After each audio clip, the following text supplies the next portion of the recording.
한덕수가 얼굴마담으로 있는 윤석열 검사 독재 정권입니다. 검사 독재 정권은 그리고 내란 친위 쿠데타 정권은 아직 끝나지 않았습니다. 인권연대는 정부나 기업의 지원을 사양하고 오로지 시민의 참여로만 운영하는 100% 순도의 민간 인권단체입니다. 국내에 계신 스픽스 구독자 여러분 안녕하세요. 오창익입니다. 이완규, 문제가 많은 인물입니다. 지독한 검찰 기득권주의자이기도 합니다. 문재인 정부에서 검찰개혁을 추진할 때 자비로 검찰개혁법이란 책까지 펴내면서 검찰개혁에 완강히 거부했던 사람입니다. 이 책에서는 헌법에 검사의 영장 청구라는 표현이 나오는데 기대서 검사가 사법경찰관에 대해 수사지휘권을 갖는 것은 헌법사항이라는, 그래서 법률로 건드릴 수 없다는 회개한 논리를 펼치기도 했습니다. 의도적으로 헌법 왜곡을 일삼았던 사람입니다. 게다가 행안부 경찰국 설치도 이 사람이 주도했습니다. 이런 사람을 헌법재판소 재판관으로 지명한 것은 한덕수가 얼굴마담으로 있는 윤석열 검사 독재 정권입니다. 검사 독재 정권은 그리고 내란 친위 쿠데타 정권은 아직 끝나지 않았습니다. 결코 긴장을 늦출 수 없는 나날입니다. 오늘도 최고의 전문가와 함께 정치를 보는 눈 마키아벨리 시작하도록 하겠습니다. 두 분 모셨습니다. 박진영 평론가 오셨습니다. 어서 오십시오. 안녕하세요. 네, 죄송합니다. 전계환 평론가도 모셨습니다. 안녕하십니까. 네. 예. 일단요, 지금 속보로 들어오고 있는 게 윤석열 내일 퇴거한다는 건데요. 뭐 혹시 취재되신 게 있으신가요? 너무 오랫동안 머물러서 국가 예산 많이 썼을 건데 거기서 먹었던 음식 이런 게 실제로 누구 비용으로 사용했는지 확인 반드시 해야 한다. 며칠 전에 파티까지 연 것으로 의혹이 제기되고 있는데 그거 지금 당연히 파면 이후에는 일체의 시설 그리고 뭐 당연히 뭐 음식도 먹을 수가 없는 건데 추하게 따지는 것처럼 보이지만 정확하게 법적 집행을 어떻게 했고 본인 돈을 써서 있었는지 없었는지 나중에 운영위를 통해서 국회에서 반드시 따져야 한다는 생각이 들고요. 문재인 전 대통령 때는 하루도 못 지키고 그냥 나갔습니다. 네, 0시에 나가라고 그랬죠. 나가라고 했죠. 본인은 파면됐는데도 지금 일주일 가까이 지금 있고, 두 번째는 자 40명 규모다. 오늘 아침에 50명 규모로 경호팀을 짰다. 이제 조금 전에 나왔던 또 연합뉴스 보도는 40여 명이라고 표현을 하고 있습니다. 40~50명 정도 짰다는 거 이게 말이 되느냐. 15명, 많아도 20명 넘지 않아야 한다. 왜냐하면 전직 대통령이 정상적으로 퇴임하고 나서 경호 업무를 해야 하는 것과 자 파면이 된 대통령이 최소한의 경호만 하면 되는데 무슨 40명, 50명을 데리고 나와서 경호하는데 이 사람들 10년 동안 보내서 해주는 거 이거 누가 결정했느냐. 경호처 고유 업무긴 하지만 김성훈은 지금 범법자인데 거기 덜 앉아 있죠. 덜 앉아 있고 이광호 본부장 그대로 있지 않습니까? 이거 어떤 경위에서 50명까지 재단 늘려서 경호 인력을 배치하는 거 이거 누가 허락해 주느냐. 이게 맞느냐. 이거 따졌느냐. 전직 대통령에 대한 예우면 한 50명 정도까지 가는 모양입니다. 이게 뭐냐면 정상적으로 퇴임을 했고 외부 활동을 또 해야 되지 않습니까? 문재인 대통령 같은 경우 외부 활동을 또 하지 않습니까? 그것은 당연히 전직 대통령으로서 외국의 인사도 만날 수 있고 외국에 나갈 수도 있고 이런데 파면이 돼서 내란범으로 사법 처리를 앞두고 있는 사람한테 최소한의 이런 경호만 하면 되는데 왜 이렇게 많이 배치했느냐라는 것은 바로 따져야 한다. 그래서 어제까지 계속 우리가 하고 있던 이야기 파면됐다고요. 큰 소리 치면서 배후 조정하고 있고 아련받고 있고 대선 후보들 일일이 다 만나고 하는 이 행위를 어떻게 우리가 이해를 해야 하느냐라면서 제가 매우 비판적인 목소리를 냅니다. 그러니까 경호 인원도 그렇고요. 뭐 지금 전계환 평론가는 알현이란 단어를 썼는데 약간 상황 같아요. 뭐 앉아서 나경원 들어와라, 뭐 김문수 어쩌고 이철우까지 만나고 이거는 매우 이례적인데요. 두 가지 측면이라고 봅니다. 네. 첫 번째는 검찰 독재의 수괴였기 때문에 이른바 정치인들의 수많은 약점들을 다 알고 있을 것이다. 이렇게 캐비넷이죠. 그런 부분이고요. 두 번째는 탄핵 와중에서 극우 난동 세력, 유튜버들의 지지를 받았고 결집이 되어 있습니다. 세력이 있기 때문에 내 말 안 들으면 내 눈에 찍히면 정치적으로 재미없어. 이 두 가지 협박이 저는 먹히고 있다. 그래서 국민의힘 정치인들이 가서 줄 서고 있는 거 아니냐 이런 생각이 들고요. 경호 문제는 뭐 윤석열은 내란죄로 감옥 가서 평생 못 나올 거고 김건희 씨는 또 사기죄로 감옥 가서 평생 못 나오는 상황 네네. 오지 않겠습니까? 그리고 또 이 선거법 관련해서 당선 무효 소송이 또 들어갈 겁니다. 그렇다면 당선 자체가 무효가 되는 상황이 된다면요. 돈도 이 한 400억 가까이 돼. 이거는 뭐 당이 토해내는 걸로 알고 있습니다만 결국 뭐 열심히 짜봐야 별 필요 없는 경호 시스템이 아닐까 이런 생각이 듭니다.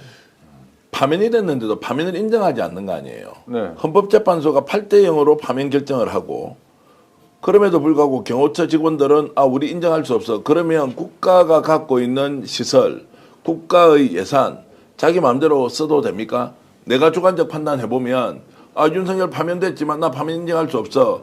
그때부터는 이 사람 개인 돈 내는 것도 아니고 국가 예산, 국가 시설을 자기 마음대로 저렇게 쓸 수 있느냐. 자, 이걸 가지고 지금 아무런 조치를 하지 않고 쳐다보고 있다 우리가. 저는 국회에서 당연히 따져 물어야 한다고 생각하고요. 김성훈 이거 당장 구속시켜도 부족하기 짝이 없는데 이자가 지금 주도해서 누굴 배치하고 이 사람은 맞다 안 맞다 내부에서 경호처 직원이 누가 윤석열을 더 잘 보필할 것이냐. 여기에 또 땡땡땡 이 개입을 한다는 거 아니고 이 사람 지난번에 총소라고 했는데 왜 그때 말 안 들었던 사람을 경호부장으로 배치하느냐.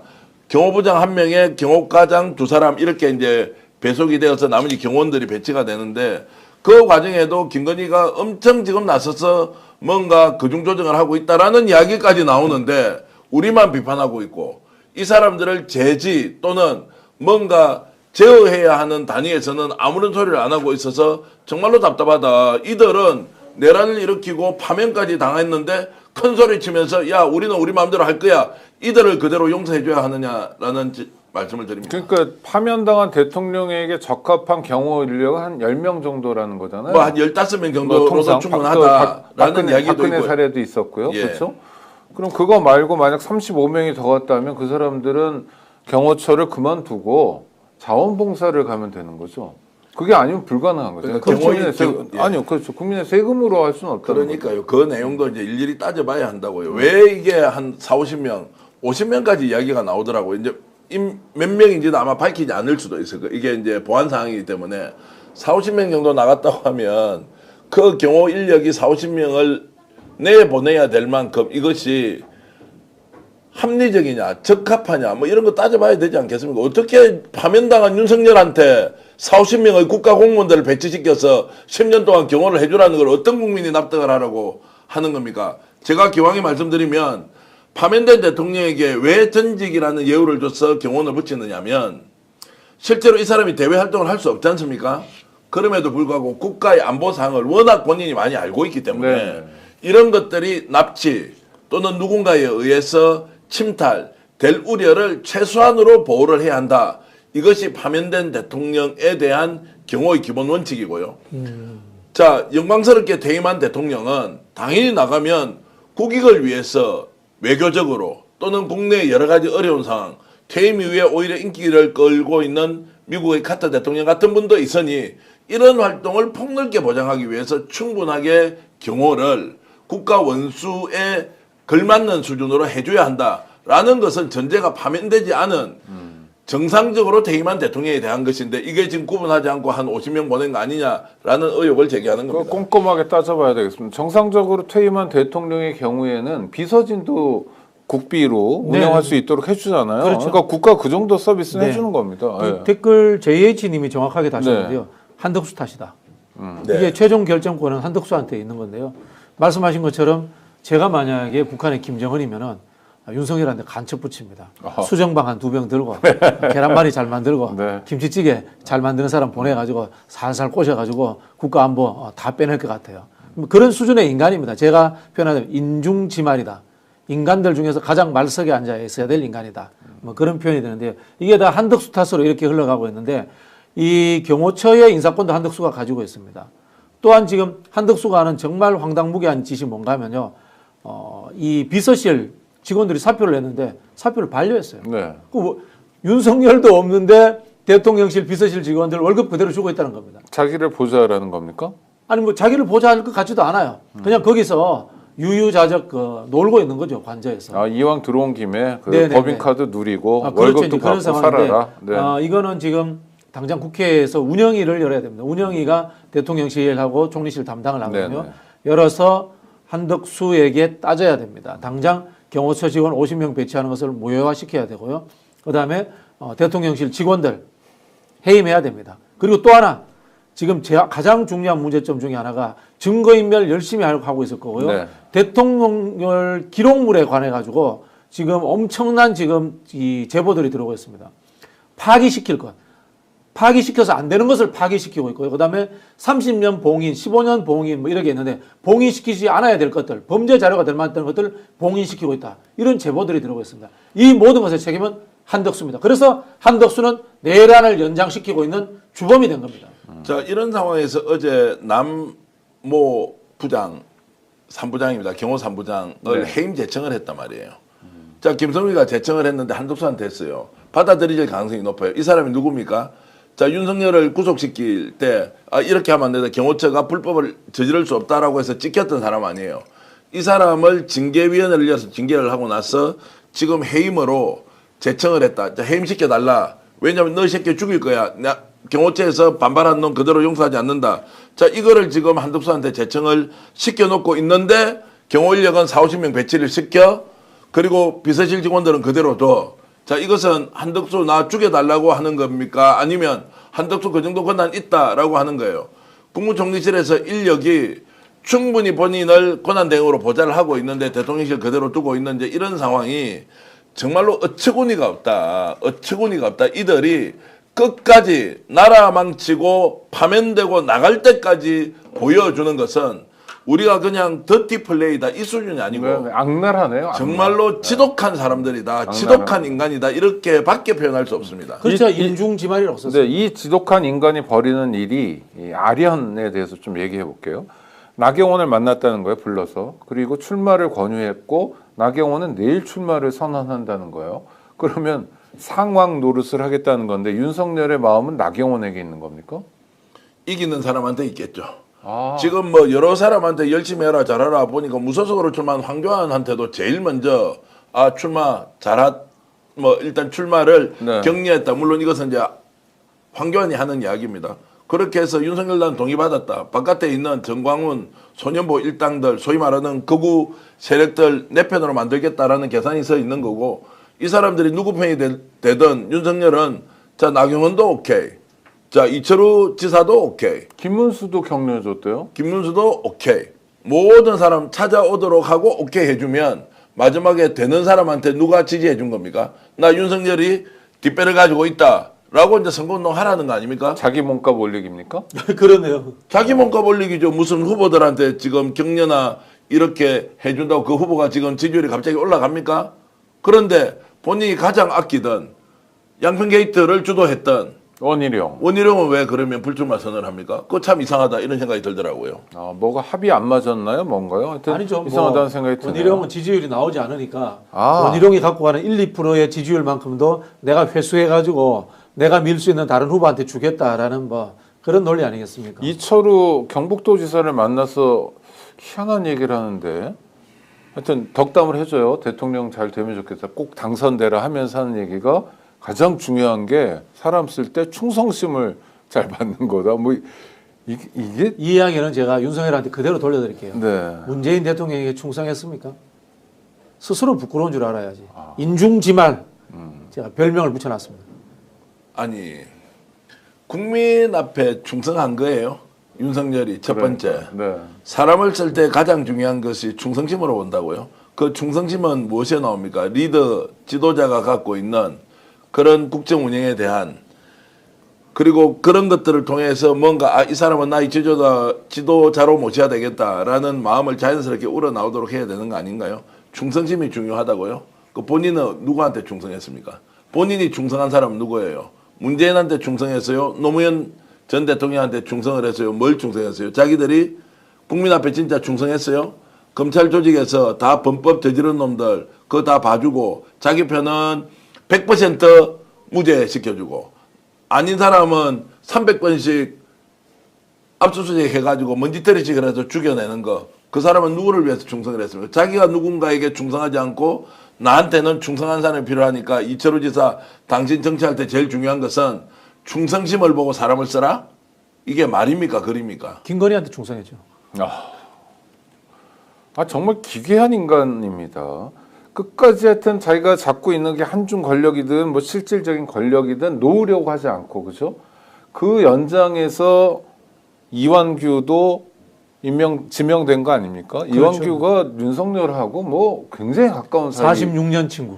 그리고 집사 변호사. 네네네. 윤석열이 곤란한 일이 있거나 최은순 변호사도 했고요. 심부름 시킬 일이 있으면 다 이완규가 했던 건데. 네네. 와. 원래 우리가 이렇게 독한 사람이 아니었거든요. 비교적 합리적으로 균형감 있게 한 번씩 흥분을 아, 하더라도. 정경환 대표님 화 안 내셨죠. 네. 아니, 요즘 그래서 화가 이제 나셨죠, 조언을 요즘. 하고 네. 그리고 충원을 하고 생각은 다르지만 각기 다른 선택할 수 있는 거 그럼요. 아닙니까? 생각이 네. 달라서 비판을 하더라도 그것이 비난으로 가서도 안 되고 또 쌍욕 같은 거 하면 더욱더 안 되는 거죠. 왜냐하면 권한이 없는데 이 사람은 이미 국민으로부터 평가받아서 권한을 위임받은 상태이기 때문에 생각이 다르기 때문에 비판을 할 수 있으나 그를 모독을 하거나 이렇게 하진 않았죠. 최근에 하는 행태를 보시라고요. 이게 지금 양해가 됩니까? 아니 양해가 되지 않을 때 아유 더러워서 죽겠네 우리 피하고 말자라고 그냥 피해주면 됩니까?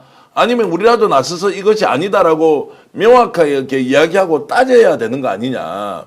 만약에 민주당에서 이런 일의 10분의 1 정도 같은 일이 벌어졌다고 하면 생각하면 민주당 정권에서 민주당 정권이든 지금 현재 민주당 안에서 난리 났죠. 누군가가 이런 식으로 권한 밖에 있는 행동을 하는데 뻔뻔하게 큰 소리 치잖아요.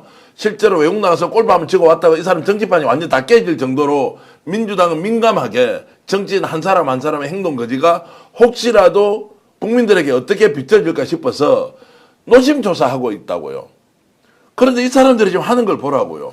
불법을 밥 먹듯이 하고 위원이라고 하는데도 얼굴에 철판 깔고 자격도 없는 사람을 헌법재판관으로 지명을 해놓고 아 그거 싫어? 야 임마 그럼 나 죽여.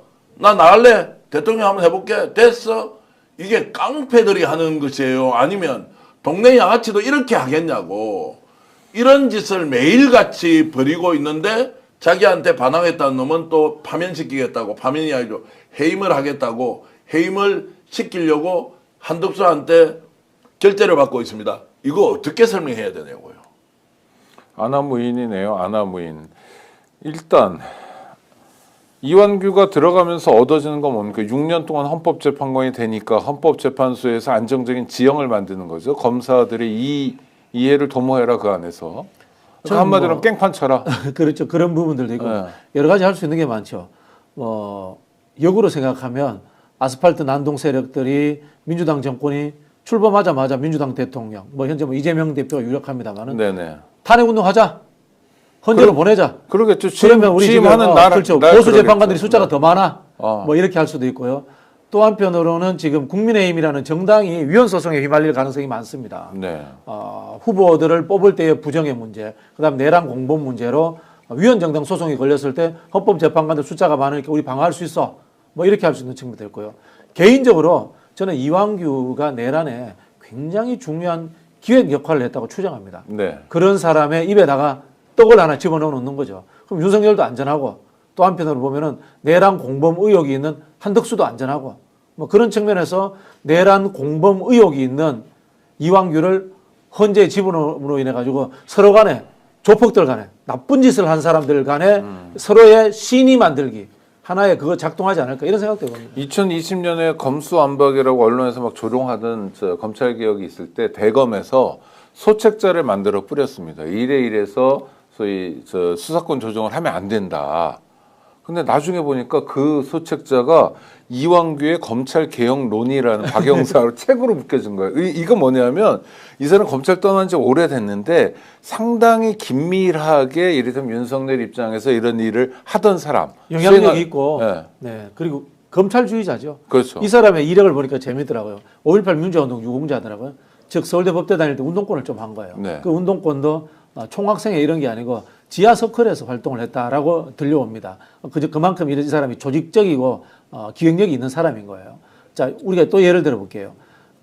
지난번 우리 내란 당시에 김용현이 본인이 작성했다라고 하는 쪽지들, 한덕수에게 준 것, 최상목에게 준 것, 외교부 장관에게 준 것, 그거 김용현 같은 머리, 김용현 같은 식견으로 만들 수 없다고 봅니다. 아, 네. 이 사람이라고 보면요, 그럴듯해집니다. 79학번입니다. 네네. 전두환 국보회를 겪었습니다. 법대 나왔습니다. 운동권 출신입니다. 상당히 그런 쪽에 머리가 밝은 사람이다. 저 이런 생각이 들어요. 그런 사람을 입도 막아야 되고 한편으로는 또 어떤 정치적 변동 상황이 있을 때 활용도 해야 되고 헌재 재판관을 하나 박아놓자. 윤석열 입장에서 얼마나 좋겠어요. 안 되더라도 효과가 생기는 게 이제 내란 사건 수사에 대한 이런 국민적 관심을 또 이렇게 분산시키는 효과가 확실히 나타나고 저는 이 사람을 임명했을 때부터 한덕수를 죽이라는 신호, 두 번째는 그러니까 죽여달라는 쉽게 얘기하면 탄핵을 지켜달라는 신호 하나, 두 번째는 왜 이런 무리수를 뒀을까? 역시 내란 사건 수사에 대한 국민적 관심을 분산시키는 효과. 자, 그러면서 지금 내란 사건이 갑자기 자 이완규가 지금 내란 사건의 중요한 종사자임에도 불구하고 재판관 임명이 되니까 이것이 이슈로 옮겨가 버렸죠. 이렇게 처음부터 저는 이제 논평을 했는데 그 뒤에 민주당 국회의원들 중에서도 아 이렇다 저렇다 이제 이렇게 얘기하는 사람들이 계속 나오던데 검찰에 대한 중요한 메시지도 되겠네요. 그럴 수 있죠. 우리는 운명을 같이 하는 거다. 우리 남이 아니다 이런. 그러니까 수사를 못하게 하는 거죠. 그렇죠. 이렇게 내세움으로써 수사를 못하게 하고 이 사람은 아까 말씀하셨듯이 서울대 다닐 때 어떤 뭐 활동을 했는지는 저는 알 수 없지만 전형적인 이제 검찰주의자로 소문이 나 있고 네. 또 그것이 악명이든 아니면은 칭찬이든 어쨌든 검찰 내부에서는 검찰이 우리 국가에 필요한 필수적인 뭐 일종의 기관이다라는 부분에서 자기 스스로 온몸으로 느끼면서 그걸 강조하는 사람인데 이제 이번에 어쨌든 이렇게 지명이 됨으로써 본인은 아마 매우 불명예스럽게 이제 검찰을 그 뭐라 그럽니까 이제 법조인으로서 최종적으로 결말을 볼 것이라고 생각하고요. 저는 못 간다고 보죠. 못 가는 방법이 자기 스스로 내려놓거나 아니면 다음 대통령이 지금 뭐라 그러니까 지명을 철회하거나 재판소에서 지금 부당하니까 기다리라고 나오거나 결국 못 갈 텐데 못 간다고 하더라도 이 사람이 왜 이걸 지금 덮어쓰고 가느냐 이 장면에서는 지독한 검찰주의자라고 하더라도 윤석열이 해왔던 행위에 대해서 과연 이 사람이 100% 동조를 하고 있느냐 저는 아닌 걸로 아는데 네. 도무지 이해할 수 없는 상황이다 이렇게 뭐 정치적 기획도 있을 수 있죠. 예를 들면 이게 한덕수 대망론의 출발점이 될 수도 있습니다. 이렇게 해서 민주당의 한덕수 탄핵을 유발을 하고 한덕수는 그 과정에서 자진 사퇴함으로 인해 가지고 민주당에 의해서 2번 탄핵된 사람이라는 이미지를 가지고 대선판에 보수 결집을 만들어내겠다. 또 한덕수가 경제 관료잖아요. 네. 며칠 전에 있었던 한덕수가 트럼프와 통화했다는 것 이것도 사실 사실을 확인해 보면요. 미국이 먼저 전화할 일이 없습니다. 예를 들면 이런 겁니다. 제가 우리 오창익 평론가님한테 문자를 보냅니다. 오 평론가님 시간 되실 때 저한테 전화 한 통 해주십시오 이러잖아요. 네. 그러면 제가 먼저 전화를 한 겁니까? 오창익 평론가가 전화 아니 먼저 박 평론가님 제가 먼저 한 거죠. 그렇죠. 그죠? 미국에다가 시간 됐을 때 전화 한 통 해주십시오 문자 보낸 겁니다. 그 미국에서 이제 그것도 여러 번 보냈을 것 여러 같아요. 번 보냈겠죠. 트럼프 형님, 트럼프 삼촌 뭐 이런 보냈겠죠. 저희는 준비가 되어 있습니다. 그렇죠. 저희는 언제든지 받을 준비가 되어 관세도 있습니다. 좋고요, 방위비도 좋고요. 네네. 그렇게 해놓고 받았는데 미국에서 먼저 전화가 왔다. 네. 이런 식으로 언론 플레이를 합니다. 그리고 더 웃긴 거는요. 이거는 한덕수가 퍼뜨린 얘기 같은데 트럼프가 자기에게 대선 출마하냐고 물었다. 네네네. 나는 트럼프가 대선을 챙기는 사람이다. 이렇게 말하는 거잖아요, 지금. 네네. 그러니까 주고받는 건데요. 네. 그 주고받는 것은 트럼프 대통령과 주고받는 게 아니고 윤석열과 주고받는 거죠. 자, 윤석열 쪽에서는 이런 느낌으로 전달했을 수 있고 본인도 의지가 있다는 것을 드러내는 방식은 트럼프가 이런 질문을 했다라는 것을 바깥으로 알림으로써 본인의 이제 존재감을 훨씬 더 높이는 것이고 이번 주 지나면 이제 뭔가 결정을 하지 않겠습니까? 본인이 출마하든 출마하지 네. 않든 당에서도 출마할 것 같으면 이번 주까지 정하라고 했는데 이 상황을 이제 민주당에서 유불리의 문제로 볼 것이냐 아니면 한덕수 탄핵해야 된다고 하면 이미 한덕수 마음은 윤석열의 뜻이건 본인의 뜻이건 이미 대선 콩밭으로 가 있는 거 아니에요? 그러면 저는 민주당이 과감하게 이런 상황에서 그냥 탄핵을 결정해서 그러면 탄핵을 시키기 전에 이 사람이 사표 내고 나갈 거예요. 그래야 되거든요. 탄핵이 되면 출마를 할 수가 없으니까 탄핵이 되는 순간 직전에 사표 내고 나가도록 해버려도 된다. 여기에서 좌고 우면 할 게 아니다. 라고 하면서 오늘 아침에도 민주당 다수 의원들은 이제 나서서 탄핵을 시키자라고 왜냐하면 대선에 나오겠다고 하는데 이게 뻔히 드러난 상황에서 왜 이 사람 탄핵에 주저주저 하느냐 이런 말을 굉장히 일리 있게 들었습니다. 아니, 또 하나는 대선에 나오려고 하는 사람이 대통령 권한 대행이면 지금 모든 걸 이완규 지명처럼 모든 걸 자기 선거 운동에 수로 그렇죠. 쓰는 거 아니에요? 트럼프하고 통화도 선거 그렇고. 중립을 훼손할 가능성이 상당히 큰 사람이거든요. 그리고 나라를 팔아먹을 수도 있는 거 아닙니까? 뭐냐면 트럼프가 원하는 방식대로 뭔가 사전에 약속을 했기 때문에 트럼프하고 통화가 될 거 아니에요. 제가 지금 안 그래도 지금 2시 한 40분에 국회에 가서 기자회견 하려고 하는데요. 네네. 한덕수 탄핵뿐만이 아니라 지금 이 상황에서는 거국 선거 중립 내각이 만들어져야 됩니다. 왜냐면요. 윤석열이 임명한 장관들이고 그 장관의 다수가 수사를 받고 있는 내란 공조 혐의가 있습니다. 이런 사람들이면은요. 대통령 선거를 공정하고 중립적으로 운영한다라고 믿을 수가 없어요. 이런 경우에는 분명히 중립 내각을 만들어야 됩니다. 중립 내각으로 이제 가려면 이제 국회에서 1당과 2당이 합의를 해야 되죠. 합의 문제에 대해서 저는 이제 좀 비관적으로 보는데 어쨌든 그런 주장 충분히 할 수 있고요. 한덕수가 지금 하는 행위는 단순히 우리가 입만 털어막아 놓으면 된다 이런 수준 이미 뛰어넘은 것 같아요. 어떤 일을 할지 모른다는 전제로 봐야 하고 대선 과정에서 60일 동안 별일 없이 잘 돌아갈 것이다. 이게 아닐 수도 있다는 생각이 들어서 본인이 위기에 몰리면 어떤 식으로라든 행동을 결행할 것이다. 그것은 본인이로만 하지 않더라도 뭔가 충분히 국민들에게 위해를 가할 만한 국가적인 뭔가 위기를 초래할 만한 상황을 저는 만들 수 있다고 생각을 하고 있죠. 그게 저는 경비개헌까지 선언을 할 수도 있다는 생각이 드는 거예요. 그러면 한덕수란 인물을 한번 평가해 주세요. 대통령감인가요? 뭐 대통령감이면은 총지질도 제대로 못하는데 무슨 대통령감입니까 이 사람이. 다만 이제 노욕이 넘치는 거고 상황 논리에 의해서 등 떠밀려지면은 싫어하지 않고 즐기는 사람이죠. 국민의힘이 얼마나 한심해요. 지난번에도 자력으로 후보를 못 만들어서 바깥에 데려와서 윤석열과 같은 괴물 정권을 만들었어요. 네. 지금도 그 당에 지금 20명쯤 나오려고 하는데 하도 많이 나오고 초반에 아예 4명으로 줄여버리겠다 하니까 한 16명이 날아가야 되니까 도저히 거기 들 수 없는 사람들은 레이스를 시작하지 않습니다. 자력으로 만들 수 없는 정당이 후보가 20명이나 난립해 있는데 야 이거 부족하니까 이번에 한덕수 데리고 와서 한번 끼워 넣어보면 어떻겠어? 그거 괜찮겠어? 이재명하고 한번 붙여보면 이길 수 있는 거 아니야? 한 50만 표 이길 수 있을 것 같은데 자칫 잘못하면 500만 표 지는데 이길 수 있는 카드를 만들어 보자. 그래서 한덕수 어때? 이 정당이 실제로 수권 또는 정권을 창출할 수 있는 기본적인 조건을 갖추고 있느냐? 아니 두 번째 자세가 돼 있느냐? 세 번째 정신머리가 있느냐? 이런 말씀을 제가 드리고 싶습니다. 근데 정규환 평론가 보시기에는 국민의힘의 현역 의원 중에 한덕수가 대권 후보가 돼야 된다고 생각하는 사람이 꽤 또 어느 정도 있다고 보시는 거예요? 아니 지금 저 찾아가면서 출마해 달라고 얘기한 사람이 나왔잖아요. 네네. 그러면 좀 더 이제 박덕금이 지금 나서서 제일 지금 뭐 적극적으로 박수영, 박덕흠 뭐. 저 이렇게 이제 하고 있다는데 국민의힘 국회의원들이 주도적으로 주체적으로 결정하는 거 보셨습니까? 이 사람 들어와서 될 것 같으면 그때부터 설설설설 네, 줄서기 네, 하는 네, 거 아닌가요? 예전에 반기문 유엔 사무총장일 때도 똑같은 거 아닌가요? 그러면 추이를 지켜보겠죠. 한덕수 떠네? 그러면 그쪽에 줄 서지 뭐.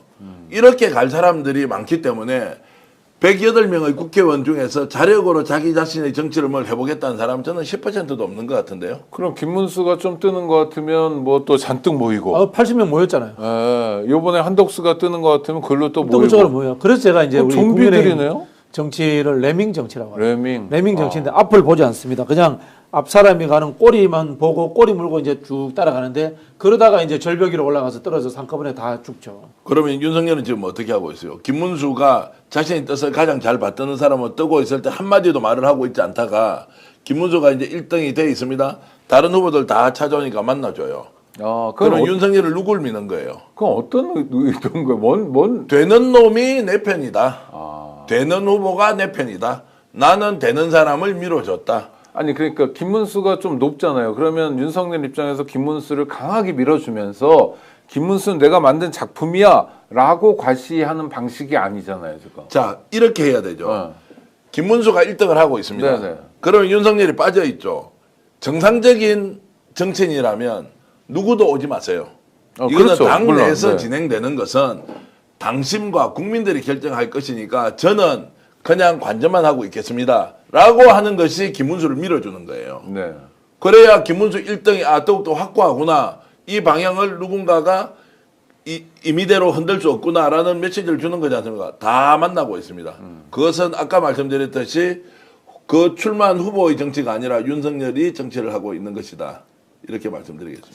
일단 뭐 그 탄핵된 대통령을 출당시키지도 않는 정당이 이게 정당입니까? 아, 정당이라고 볼 수 없죠. 저는 국민의힘은 해산해야 됩니다. 해산해야 된다는 게요. 썩은 뿌리에 그 벌레들이 있으면 그걸 도려내야 되잖아요. 아무리 가지치기 해봐야 의미가 없다라는 생각이 들고요.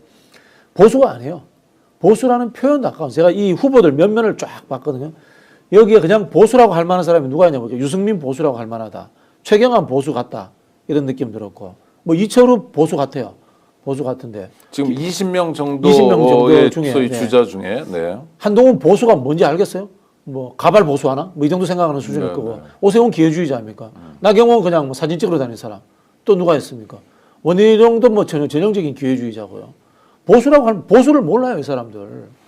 그 결국은 뭐냐면 이익 집단화돼 가지고 이익이 있으면은 보수도 했다가 진보도 했다가 윤석열도 갔다가 한덕수도 갔다가 반기문도 갔다가 즉 그 이야기는 뭐냐면 나라를 어떤 정치적 이념과 사회 체제에 대해 분석을 통해서 이끌고 가겠다는 방향이 없는 사람들에게 똑같은 거 이 인간들 집권해봐야 윤석열과 저는 하나 나을 게 없다고 봅니다.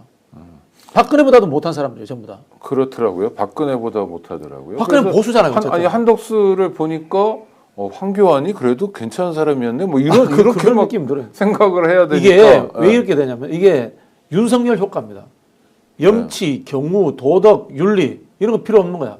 법적으로 문제만 안 되면은 온갖 야근 짓과 미꾸라지 짓을 다 해도 된다라는 법비들의 세상, 법꾸라지들의 세상이 이렇게 만들어버린 겁니다. 이완규 문제가 법적으로 어떻게 피해갈 수 있을지 모르겠습니다만은 도덕적으로 이게 말이 됩니까? 내란 혐의라는 것은 헌법을 위반하려고 했다는 뜻이에요. 네. 헌법을 위반한 혐의로 수사받는 사람을 헌법을 지키는 헌법재판소의 소장으로 재판관으로 임명한다. 이게 말이 됩니까? 상식이 안 되는 일들하고 왜? 법이 어긋나지 않으면 된다고 생각하는 거예요. 이게 대한민국 법조인들의 생각이고 저는 법꾸라지들 생각인데요. 여기서 제가 진심으로 하고 싶은 이야기는 대다수의 법조인이 저는 이런 생각을 갖고 있다고 봅니다. 그리고 그런 것도 있는 거 아니에요? 내가 하는데 누가 날 건드려? 그렇죠. 내가 검사인데, 네, 내가 기소 안 하면 태도. 그만인데, 내가 판사인데, 내가 판결 안 내리면 그만인데, 라고 하는 대한민국 법비들에 대해서 저는 대부분의 생각이라고 봅니다. 헌재 판결에 대해서도요, 국민들이 결과가 좋으니까 다 그냥 지나갔습니다. 근데 저는 그 불혹인지 뭐 다른 의견들 보니까 네네. 민주주의가 뭔지도 모르는 그냥 법비들이 거기도 있다라는 생각 저는 가졌습니다. 검사들은 더욱더 노골적으로 보여주는 거 아닌가요? 뭐 나도 검찰 가서 조사받을 일이 있지만 검사들이 지금 이제 국민들한테 신뢰를 얻는다, 수사를 하는데 저거 날 죽일지 말지 결과만 가지고 싸움을 해야 되는 상황일지라도 그 과정에서 얼마나 신뢰를 하고 있느냐, 아, 나 잘못했구나, 내가 책임져야 되겠구나, 이런 생각 전혀 들지 않도록 이렇게 행동하고 있지 않습니까? 그 이제 노골적으로 다 드러났으니까 검찰개혁 지금 주도해서 뭔가 개혁 방안 지금 만들고 있지 않습니까? 거기 참여하고 있지 않습니까? 오 대표님이. 뭐, 네. 확실하게 검찰은 해체시켜야 한다. 네, 그럼요. 해체시키는 거 맞죠? 네. 정권 바뀌면. 뭐 하다 못해라고 말씀드려서 죄송하지만 김동연 지사가 공약 내세운 것도 검찰 해체더라고요. 일단 대검 없애면 되잖아요. 네. 검사는 그대로 헌법에 없앨 수가 네. 없으니까 기소권을 놔두더라도 검찰 개혁은 무조건 해야 대검부터 없애야 됩니다. 아랍이라는 것이 원래 최소화되어서 이 법이 우리 사회 마지노선이 되어서 마지노선이고 상식이죠. 그 앞에서 자유와 그리고 이런 공정한 질서, 그리고 도덕적, 윤리적 의식 이런 걸로 자유롭게 경쟁하고 평가받고 그리고 결과를 승복하고 이제 이런 과정이 자연스러워야 되는데 가장 앞서 나와서 자기들의 이익을 위해서 법을 사유화하는 이런 것들을 전형적으로 지금 보여주고 있는 거 아닙니까? 그리고 만약 이재명 전 대표가 대통령이 됐단 말이에요. 국민의 선택을 받아서 그러면 취임하고 며칠 후부터 검사들이 슬슬 갖고 놀 겁니다. 수사한답시고 뭐 어쩌고저쩌고. 그다음에 헌법에 나오는 내란 외환이 아니면 탄핵 소추를 못 한다는 거를 자기 식대로 뭐 수사도 못 하라는 건 아니다 뭐 이러면서 그러면서 까불고 영웅이 되고 그다음 나와서 돈 벌고 나와서 뭐 국민의힘 그러니까 국회의원 되고 뭐 이런 짓 할 대검부터 바로 해체해버려야 됩니다. 네. 제가 알기로 대검은 헌법에 있는 것이 아니라 검찰청법으로 구성되어 있지 않습니까? 네네. 대검 해체해야 됩니다. 아니, 검사는 그냥 두자. 대검 고검이라는 조직이 필요 없어요. 여기는 삼심제도 아니고 한 번 수사하고 한 번 기소하는 건데 법원 흉내 내느라고 대검 고검 이렇게 자리 만들어 만들어 놓은 놓은 거거든요. 그냥 건물 크게 짓고 자기들끼리 대접받고 사는 겁니다. 국힘 국회의원들이 지금 검찰에 대해서 욕을 별로 안 하잖아요. 자기 필요에 따라서 선별적으로 자 제가 이제 이 장면을 보면 참 우리는 검찰 개혁을 해야 된다, 검찰을 해체해야 한다라고 하는데 이거 우리 덕분에 그 사람들 많이 살아날 거예요. 네. 예전 검찰 같으면 어떻게 됩니까? 정권 바뀌었다. 다 죽이죠. 다 죽였겠지. 네, 다 죽이죠. 하는 짓거리를 보면 정말로 감정적으로 대응하자면 그렇게 하겠지만 그러나 그것이 불공정하게 법이 집행되는 것을 막기 위해서 당신들을 살려주기 위해서가 아니라 어쨌든 검찰 조직은 해체하지 않으면 안 된다라는 이제 일념으로 이렇게 밀어붙이는 것이지 국힘에서 지금 검찰에서 하고 있는 것의 가장 큰 단물을 지금 다 먹고 있는 거 아니에요? 그렇죠. 네. 그런데 지금 여기에 대해서 비판하지 않고 마치 종북 좌파들이 뭔가 주도를 해서 나라를 뒤흔드는 것처럼 이제 이런 거 볼 때는 저는 뭐 경악을 금할 수가 없고요. 특히 김문수 지사가 본인이 굉장히 청렴하다고 해서 지금 나와 있잖아요.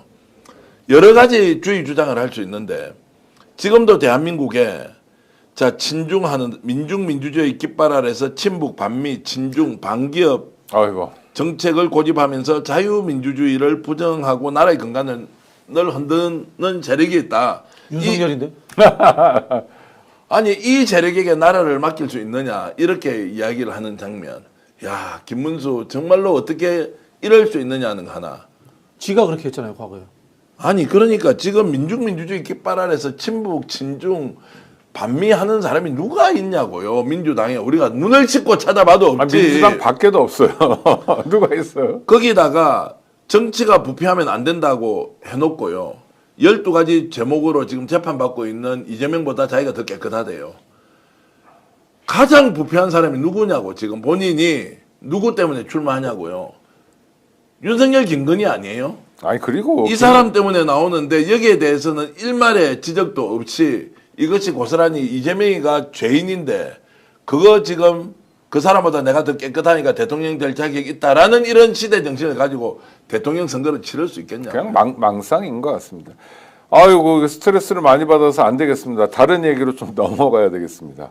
이재명 전 대표죠. 어제 사퇴했으니까 오늘 대선 출마를 공식 선언했는데 출사표가 동영상으로 나왔어요. 네, 다큐멘터리 같은 거. 근데 저는 제가 뭐 봤는데 혹시 틀 수 있나요? 아니 좀 아니, 분량이 있어서 근데 꽤 한 10분 정도 되니까. 네, 꽤 이제. 공들여 만든 것 같아요. 뭐랄까 네. 뭐 좀 세련됐달까? 보셨나요, 전 이제, 대표는? 예, 네. 이제 저는 뭐 다 봤고 한 2번 정도 봤는데 이제 형식을 완전히 파괴를 해서 네. 뭐 거리에서 사람들 모아놓고 군중 집회하듯이 출마 선언을 하거나 국회에서 국회의원들 뭐 수십 명 세워놓고 하는 것이 우리가 일반적으로 이제 대선 출마 선언의 모습이었는데 그런 거 없이 동영상으로 다큐멘터리식으로 이렇게 만들었고 그 내용 보니까 민주당 대선 후보라는 느낌은 전혀 없더라고요. 실용주의, 경제 살리기 그리고 양극화 문제를 성장을 통해서 적절하게 재분배하면서 가보겠다라는 내용이어서 뜻밖인데 이런 생각은 확실히 들었고요. 그러니까 뜻밖이라는 것은 중도 확장에 대한 정치적 해석을 할 수도 있지만 실제 민주당이 지금 가야 되는 부분은 뭔가 우리가 첨예화되어 있는 이념 논쟁 이제 이런 쪽으로 빠져들지 않겠다는 것이고 어떻게 하면 지금 나라를 재건해서 갈 거냐. 그러려면 첫 번째 성장이다. 경제다. 두 번째 이제 경제를 통해서 우리가 결실이 나오는 것을 어떻게 나눌 것인가의 문제. 이런 쪽으로 일관되게 얘기를 하고 있어서 조금만 참아주십시오. 조금만 참아주면 완전히 나라가 바뀔 겁니다라는 기대를 확실하게 던져주는 메시지더라고요. 아니 그리고 거기 K컬처 얘기도 하고 뭐 이러는데 근데 저는 다른 것보다 놀란 게 잘 만들었어요. 아, 그렇습니까? 뭐 보지를 못했는데. 퀄리티가 높아요. 그래서 야 연출도 잘했고 또 중요한 건 연출만 그냥 이쁘게 한다고 그래서 그 꾸민다고 그래서 뭐 그 후보가 꾸며지는 건 아닌 면이 있잖아요. 내용도 괜찮고 그래서 야 이거 굉장히 수준 있네. 뭐 어떤 구독자들께서 뭐 정말 감동적이었다, 울컥했다. 사실 그런 면도 꽤 있었습니다. 확실하게 이제 안정감은 주는 것 같고요. 지금 뭔가 지금 첨예하게 대립되고 있는 탄핵 국면, 파면 이후 그리고 국힘과 지금 민주당의 갈등 이런 것들을 전혀 느끼지 못하도록 아예 이제 싸움을 피해 가서 다른 그라운드 운동장에서 나는 내대로 그냥 아예 진을 치겠다라는 느낌을 줘서 대선이 생각보다도 굉장히 다른 느낌으로 이번에는 와 닿을 것 같다라는 판단을 했습니다. 좋습니다. 상대가 네거티브하는 것에 대해서 대응할 필요 없어요. 그러더라고요. 지난 네. 대선 같은 경우에는 네거티브에 좀 민감하게 대응한 측면이 있습니다. 특히 법화 문제, 그 8만 5천 원입니까? 김혜경 씨 법화 네, 그게 네, 네. 선거에 결정적 영향을 미쳤거든요. 나중에 키워드를 통한 빈도 분석을 해보니까 그런 일이 있었더라고요. 그래서 철저하게 포지티브한 정책 성부로 가야 된다라는 말씀을 드리고 싶고요. 그리고 우리 여러분들한테도 제가 말씀드리고 싶은 게 두 가지 부분에 대한 주제를 이야기하는 사람은 대권 주자입니다. 나머지는 잡다한 겁니다. 첫 번째는 외교 안보, 네. 두 번째는 거시 경제입니다. 이 두 가지 영역에 이야기하지 못하는 사람은 대선 주자가 되면 안 됩니다. 복지도 중요한 영역입니다만은 사실은 복지라는 것도 경제의 영역이기도 하고 정치의 영역으로서 하위 변수로서 존재합니다. 그런 부분에서 저는 자꾸 말씀드리지만 외교 안보와 이 경제 정책에 대해서 깊은 이해도를 가지고 나는 이런 방식으로서 외교 안보를 운영해 나가겠다. 나는 이런 방식으로서 경제 정책을 통해서 우리나라를 부강하게 하겠다. 보수면은 뭐 낙수 효과, 진보면은 뭐 분수 효과 이런 것들도 있는 거고요. 또 이제 진보 보수 공이 혁신 성장 방법을 어떻게 가져가야겠다. 이거는 이른바 이제 시대 정신인 겁니다. 김대중 대통령이 엘빈 토플러를 만나서 정부화라는 제3의 물결에 눈을 뜨잖아요. 네. 그걸 가지고 노무현 정부까지 10년을 이어갔습니다. 이재명 대표가 최근에 유발 하라리를 만났습니다. 제가 봤을 때는 AI, 반도체라는 것을 가지고 대한민국 10년은 먹고 살 수 있다라는 생각을 갖고 있을 겁니다. 이게 미래 혁신 성장입니다. 그 담론에 대한 이해도가 없는 사람은 절대 대통령으로 나와서도 안 되고 뽑아서도 안 된다는 것을 꼭 말씀드리고 싶습니다. 그러면은 집에 가야 될 분들이 많은데 거의 다 집에 가야 됩니다. 수준들이. 너무 옆에가 민주당도. 두 분께, 그러니까 민주당이든 국민의힘이든 이번 대선이 담아내야 될 국민적 과제 그리고 지금 말씀하신 시대 정신은 뭘까요? 우리 정재원 평론가. 오늘 이재명 전 대표가 확실히 이제 미래를 향한 지도자가 되겠다는 느낌.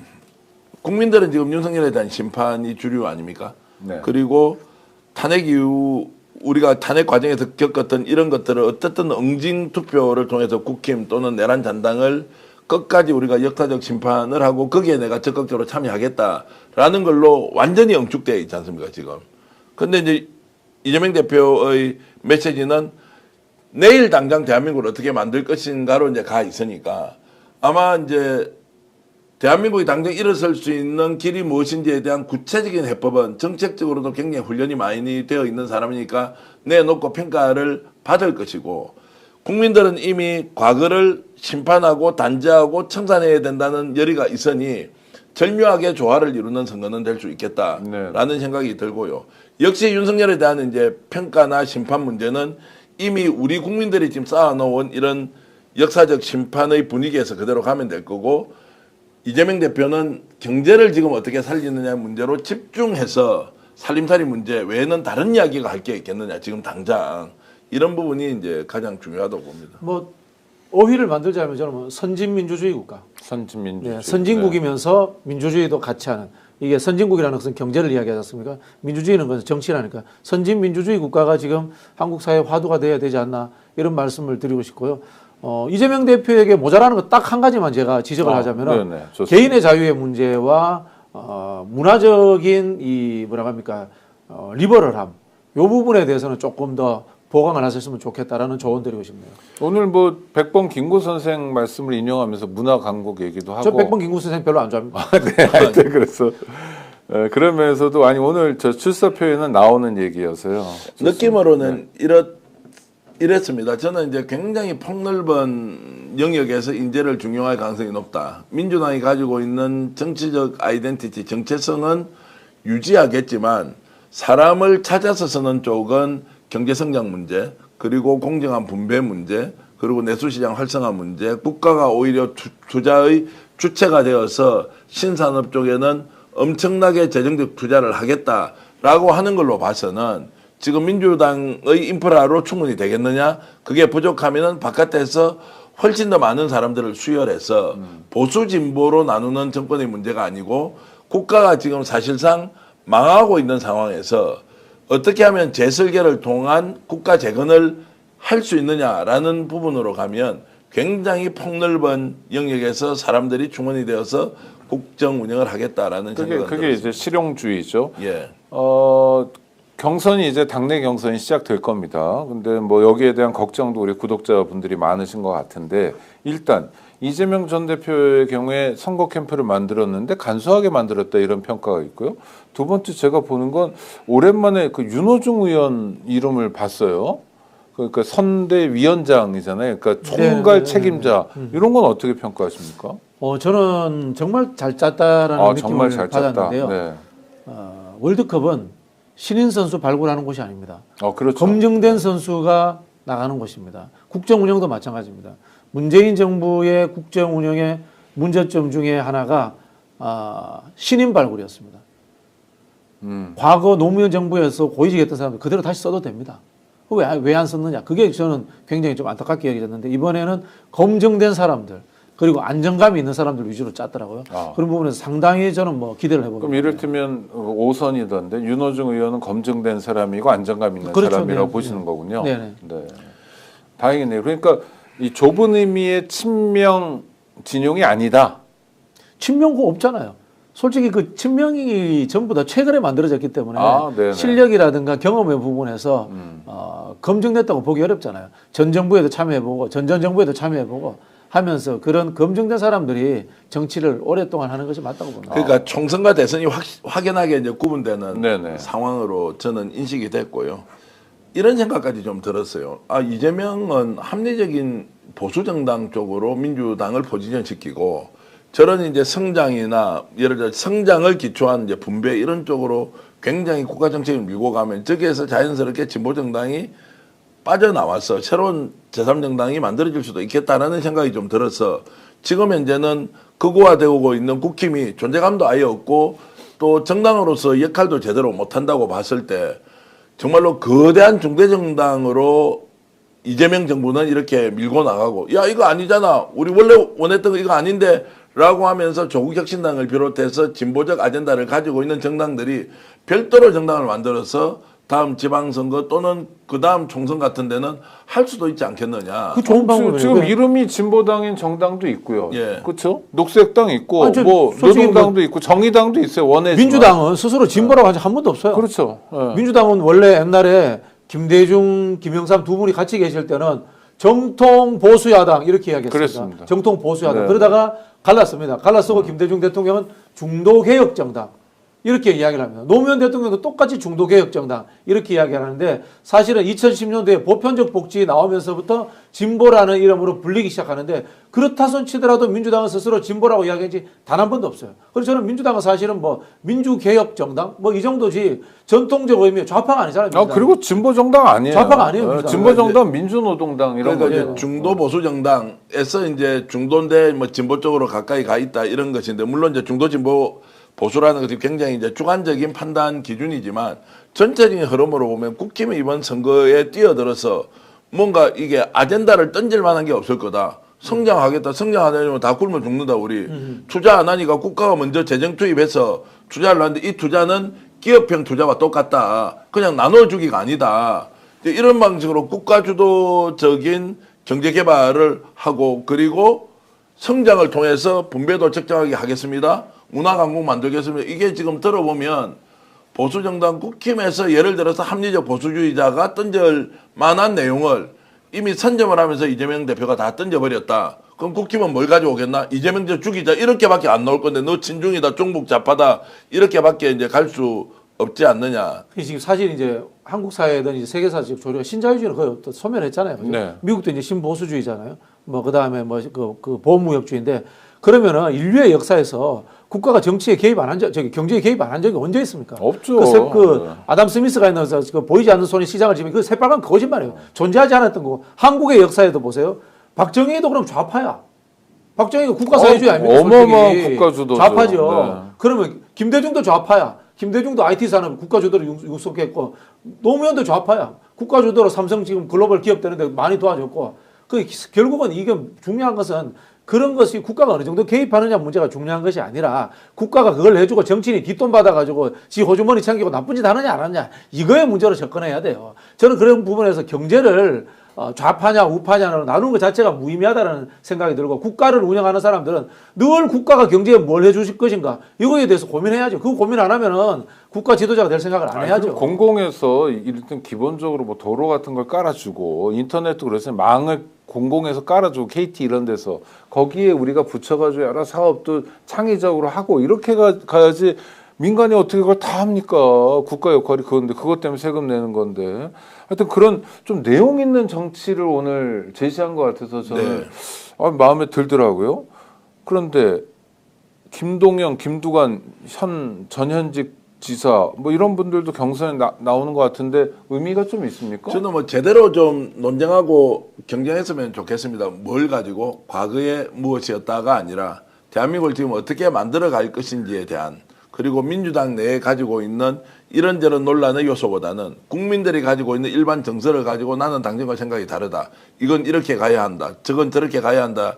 라고 하면서 생산적 논쟁을 하고 이재명 대표가 1등 될 거 아닙니까? 그러나 김동연 지사나 김두관 그 지사 같은 경우도 충분히 자기가 정치적 자산을 확보하는 공간으로 이번 대선 경선을 써야지.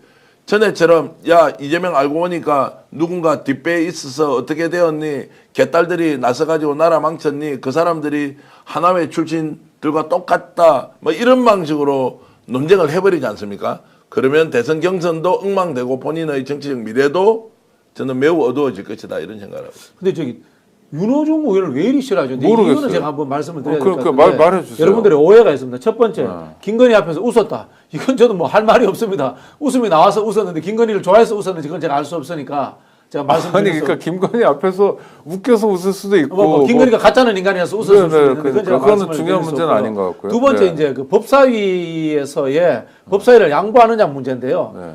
이거 저기 진짜 진실을 밝히고 싶어요. 이거 윤호중이 한 거 아니에요.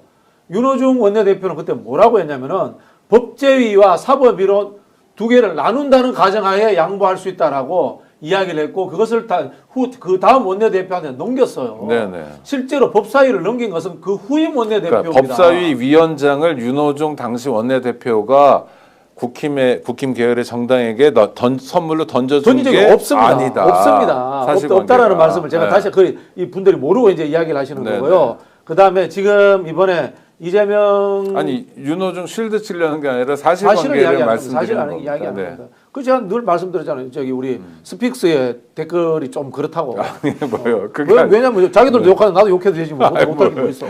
그런 아니, 부분을 뭐 말씀을 드리는 얼마든지 거고. 질문하시면 벡터 수준이 좀 되는 떨어져 한 번씩 보면 네, 그런 게 네. 있고 그다음에 또 뭔가 하면은 이재명 대표가 이번에 그냥 윤호중을 찍은 게 아니에요. 수십 명의 사람들한테 제일 적격자가 누군지 개혁적이면서도 통합적으로 일을 잘하는 사람이 누군지 추천을 받았어요. 그랬겠죠. 제일 많은 추천을 받은 사람이 윤호중 의원이에요. 네. 아니 그리고 이재명 전 대표 입장에서도 사실 자기가 나가는 마지막 선거잖아요, 그렇죠? 네. 뭐 이번에 떨어지면 또 국회의원하고 이런 것도 아닐 거고 사실 어떻게 살지님이 똑똑하시네. 예. 네, 아 그렇습니까? 뭐라 그러셨는데요? 제가 읽을 수는 없고요. 네네. 하여튼 그래서 그냥 고른 건 아닌 것 같아요. 그러니까 윤호중 의원을 선대위원장으로 선택한 까닭이 있는 것 같고 그거는 좀 다른 분들도 한번 지켜보시면서 챙겨보시면 좋겠습니다. 시간이 많이 됐는데요. 이재명 대표는 지금 이제 중요한 것은 당장 대통령으로서 국정 운영 어떻게 할 건지 실제로 걱정 많이 하는 의원들은 바로 대통령이 인수위 없이 취임을 하는데 국가가 지금 겪고 있는 이 난국은 단순히 한두 가지 정책으로 해결될 게 아니고 너무나 구조적으로 3년 동안 깊이 배어 있는 상처도 있고 이 상처를 도려내야 될 것 또는 상처를 어느 정도 덮고 가야 될 것 막 이런 것들이 섞여 있어서 6개월 내에 우리가 뭔가 성과를 보여야 하는데 민주당이 성과를 못 보일 수도 있다. 워낙 지금 구조적으로 안 좋은 악재들이 많아서 그렇죠. 여기에 대해서 집중적으로 고민을 하고 있을 것이고 이것을 뭔가 돌파할 수 있는 이제 이런 것들을 만들어내는 것이 아마 이제 자리에 앉자마자 그 과제가 가장 크게 자신을 짓누를 것이다 이런 생각을 하고 있습니다. 끝내시죠. 예. 네네. 아니 하나만 더 여쭤볼게요. 지금 가야 되는데. 네. 조국혁신당은 대선에서 어떤 역할을 해요? 후보 내야죠. 후보 내야 됩니다. 후보 내야 되는데 저는 뭐 솔직히 말씀드려서 조국혁신당은 조국당이잖아요. 개혁신당은 이준석 당이고 네. 그 정당이 집권을 위해서 존재하는 정당으로서의 가치는 존재하지 않기 때문에 이번에 민주당과 연대연합하면서 공동 집권하고 정당은 소멸시키는 게 맞다고 봅니다. 네. 안 그러면 제대로 진보 정당이나 계급 정당을 하시던가요. 민주당과 통합을 하든지 민주당은 뭐가 다릅니까? 네. 조국의 혁신당이 조국이 스타라는 것 외에 민주당하고 다른 게 뭐가 있습니까? 네. 전 다른 게 없다고 봅니다. 아니면 아까 말씀하신 대로 진보 정당으로 정확히 진보 정당을 가든지. 네. 첫 번째는 조국혁신당에서 12명 국회의원들 중심으로 조국혁신당의 안을 단일하게 해야 한다. 이견이 있을 수 있어요. 그런데 각자 자기 생각대로 바깥으로 이렇게 뿌릴 게 아니라 작은 정당이기 때문에 견해가 다른 것을 하나로 뭉쳐서 원 메시지로 국민들한테 전달해야 돼요. 네. 그러면 대선 후보 어떻게 할 것이냐. 의원들이 12명 책임지고 정해라. 자, 이걸 가지고 두 번째는 당원들을 설득하거나 동의를 받는 과정이 있어야 돼요. 후보를 낼 거냐 말 거냐, 무엇이 옳으냐 그르냐 할 시간이 없어요, 조국혁신당이. 그렇죠. 그런데 이게 조국혁신당이 지금 가장 혼란스러운 거는 외부에서 봤을 때, 야, 조국혁신당은 어떤 방향으로 이번 대선 치르겠느냐라고 질문했을 때 정해진 게 없어요. 정해진 게 없으면 후보를 내야 한다는 것도 당이고 후보를 내지 않는 것도 당인데 이거 어떻게 하냐고 빨리 결정하시라고 의원들이 결정해야 된다는 것이고 당원들의 동의를 그 다음에 받는 것이 순서라고 봅니다. 당장 오늘 아니, 오후라도 댓글에 한마디 해야 되겠어요. 네, 네. 너무 수준이 떨어져. 네. 자, 정치적 스탠스가 애매모호한 사람은 쓰지 말라는 거지. 네. 그럼 이재명 대표가 중도화하는 것은 정치적 스탠스가 애매모호한 게 아닙니까? 애매모호한 거죠. 네. 그런 식으로 접근하면 안 돼요. 네. 모두에게 공정하게 접근해. 제가 늘 말씀드리지만 이재명 대표를 지지하시되 추앙하지 말라는 거예요. 네. 그 추앙하는 순간에 그 다른 진영으로부터 비호감이 생겨요. 이게 이재명 대표를 위하는 방식이 아니라는 것을 제가 계속 말씀드리고 있는 그래서 거예요. 우리 박진영 평론가는 뭐 성격이 화끈하시니까 이런 말씀도 하시는데 또 댓글이란 공간은 조금 뭐랄까 짧은 공간이어서 그런데 박진영 평론가 말씀 중에 저는 좀 새겨들을 말씀은 이런 겁니다. 예를 들어서 우리가 방송하다가 이재명 씨가 이런 표현을 하면 어떤 분들은 화를 내시더라고요. 왜 씨라고 그러냐. 또 아까 김혜경 씨 부인 네. 김혜경 씨 하면 여사지 왜 씨냐. 그게 이제 거슬릴 수는 있는데 그런데 매몰되어 있으면 판 자체를 키우지 못한다. 그러니까 그리고 이재명 전 대표를 도와주는 게 아니라 오히려 발목을 잡는 거다. 발목 잡는 거예요. 이런 면도 생각하셨으면 좋겠고요. 이거는 정말 박진영 평론가께서 정말 마음을 다해서 드리는 말씀이지 우리 구독자들하고 싸우자는 거 아니니까 오해하지 마시고요. 네. 자, 민주당이 집권하는 거 99.9% 됐고요. 네. 나머지는 대한민국을 더 좋게 어떻게 만드냐. 지금은 민주당을 지지하고 이재명을 지지했던 사람들은 더 좋은 대한민국을 만들 때 내가 주도적으로 참여하는 것이 맞느냐. 아니면 내가 요만한 권한이라도 있으면 이것을 타인에게 배려해서 그 사람이 더 좋은 나라를 만들도록 하도록 박수와 격려와 응원을 진심으로 해주는 게 맞느냐. 이제 선택의 시간이 옵니다. 왜냐하면 1,500만, 1,600만 명의 국민이 정권을 만들었습니다. 다 기여자예요. 그럼요. 그 기여자가 이제 그때부터는 주체로 참여를 할 것이냐 아니면 나는 빠져서 더 좋은 나라를 만드는데 거기에 참여하지 않은 투표자 1,500만 명까지 인재를 발굴해서 끌어모아서 그들이 더 좋은 대한민국을 만들도록 우리가 지켜봐 줄 것이냐. 이것은 또 정말로 위대한 주권자가 또 한 번 더 선택해야 될 몫이다 이렇게 생각합니다. 그럼요. 긴장감을 갖고 내란은 아직 끝나지 않았다는 건 분명한 사실이니까요. 그리고 새로운 대한민국을 위해서 모두가 마음을 합해야 될 때라고 생각합니다. 구독자 여러분 언제나 함께해 주셔서 감사하고요. 다만 좋아요 많이 눌러주시고 또 구독도 많이 해주시기 바랍니다. 스픽스 계속 노력하도록 하고요. 박성재는 또 어떻게 될까? 계속 산 넘어 산, 강 건너 가면 또 다른 강, 벽, 이런 게 있는 것 같습니다. 국민들의 지혜로 하나하나 풀어가고요. 좋은 나라 만들어 보았으면 좋겠습니다. 함께 해주셔서 감사합니다. 네. 감사합니다. 저는 지금 윤석열 한덕수 탄핵 기자회견하러 갑니다. 네. 고생하십시오. 네.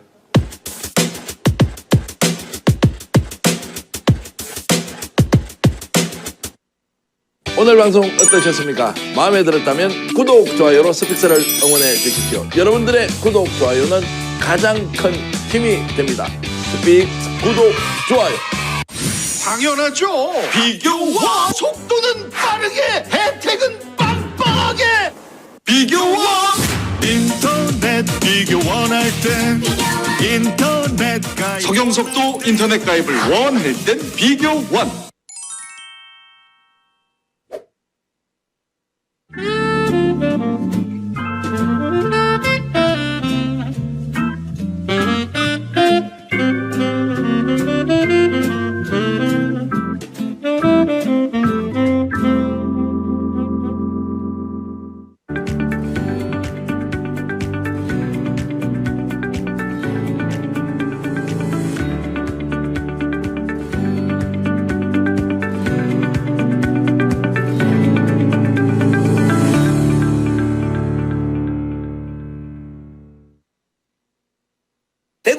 우승 한우 강력하게 추천합니다. 최고급 한우 모듬구이 9,900원, 갈비살 등심 11,900원, 역대급 초가성비로 즐길 수 있습니다. 10인석, 20인석, 50인석, 150인석까지 친구, 가족, 회사 모임, 우리끼리 프라이빗한 공간까지 제공됩니다. 주차 120대 053-573-8900 지금 바로 예약하세요.